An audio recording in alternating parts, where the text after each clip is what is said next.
I want to go back to the negotiations on Capitol Hill over the funding for the Department of Homeland Security. Joining me now is Senator Roger Marshall of Kansas, who serves on several Senate committees, including the Budget Committee and the Committee on Health. He is an OB/GYN who has practiced medicine for more than 25 years, delivering more than 5,000 babies.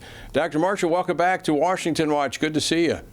Tony, it's great to be with you, and it's great to pray with you all this morning as well. So thanks for hosting that event. Well, I wanted to start with that. I wanted to thank you for being there and being one of our nation's leaders who prayed. You prayed for the state of Kansas and prayed for our country.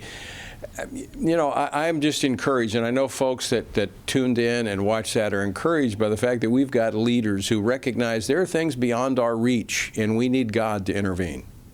Yeah, exactly. This nation was founded by godly men and women, and sometimes we lose our way. So this is really good for once a year, and we should do it more often, but just come together and say, look, we've fallen short. We've drifted away.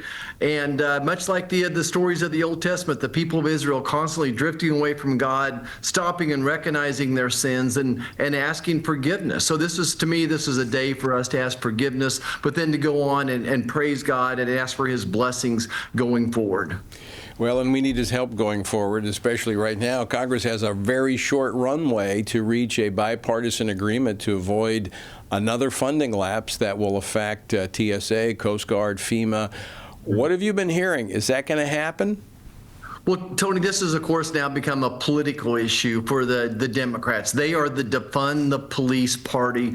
Republicans are the party of law and order. But we have the high ground and we have the leverage. The high ground is morally, it's the right thing to do to have secure borders, to make sure that our families are safe. And to remove violent, criminal, illegal aliens. We have 300,000 to 400,000 violent, criminal, illegal aliens still in this country, thanks to Joe Biden. So we have the high ground. Everyone needs to take a deep breath. You know, the leverage we have is only 9% of this funding that we're talking about goes towards ICE. The other 90+% is going, as you mentioned, towards FEMA, the Coast Guard as well. And who am I missing, Tony? The other one here. But it's going to other folks that are important as well. So we have leverage. I can't see, TSA is the one I couldn't think of, forgive me. So if the Democrats want to shut the government down, they're impacting FEMA, they're impacting the Coast Guard, and they're impacting TSA. And that won't be a good look for the Democrats. Well, we'll see how that goes over the next 9 days as the Democrats and Republicans wrangle over that. I think the House is going to be a pretty heavy lift as well. But I want to move to another topic that I really want to get your thoughts on, because you've been leading the effort in the Senate to protect children from this transgender craze that is just swept across the nation, to protect them and to keep taxpayers out of that business. Just yesterday, the American Society of Plastic Surgeons announced that they're now recommending their members not perform these gender-related surgeries on minors. Your reaction? Yeah, I mean, this is the best news I've got from the medical societies in years, and I saw that.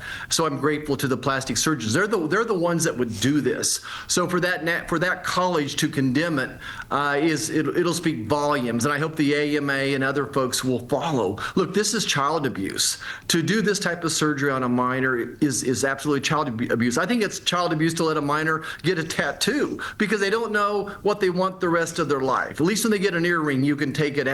And I don't mean to make this small at all. I think it's a step in the right direction. And remember, even the medicines they give these kids oftentimes are irreversible and will impact infertility as well. So who's to say? And look, Tony, you and I both know that there's a mental health epidemic going on in this country in our youth and young adults. And I think this transgenderism is part of that. We need to reach out with compassion for these children, a godly compassion, get them into churches and embrace them with love and compassion and help them through these very difficult times.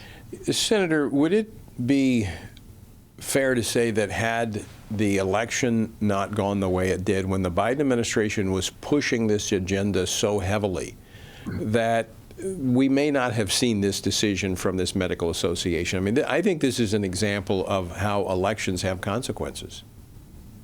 No, there's no doubt. There was a train coming from the Biden administration on this issue. They were going to force medical students, nurses to participate in these types of surgeries. It's very lucrative, if you can imagine, for these folks as well. It's very lucrative for the folks that make the hormones as well. So that train was coming down the track. And the second that Donald Trump was elected, then of course that trade was stopped. And now people, maybe more common sense people, are willing to step forward and say, look, we don't want boys and girls bathrooms. We don't want these irreversible surgeries going on. Give these kids a chance to grow up a little bit. And for crying out loud, make sure the parents are involved in these types of challenges and decisions. Don't hide it from the parents. So I think this is all consequences of President Trump being elected. That for such a time as this, that President Trump was indeed elected. We just have a little over a minute left, Senator Marshall, but this is that intersection of faith, because you and I have talked about this. This is a spiritual issue. It's emotional. It's a psychological issue, but it's also a spiritual issue. But it intersects with public policy and politics, if you will. So this is why Christians need to be engaged in the process. Yeah, I was thinking today after the prayer we had today, just going back and thinking how the motto of this country is one nation under God, and that motto is there in the House of Representatives. And you look up above, and you have the great lawgivers, their profiles in that House chamber as well. But the greatest lawgiver of all was Moses, and he has his full face looking over the goings-ons there as well. So at the end of the day, this is a spiritual battle for the soul of the nation.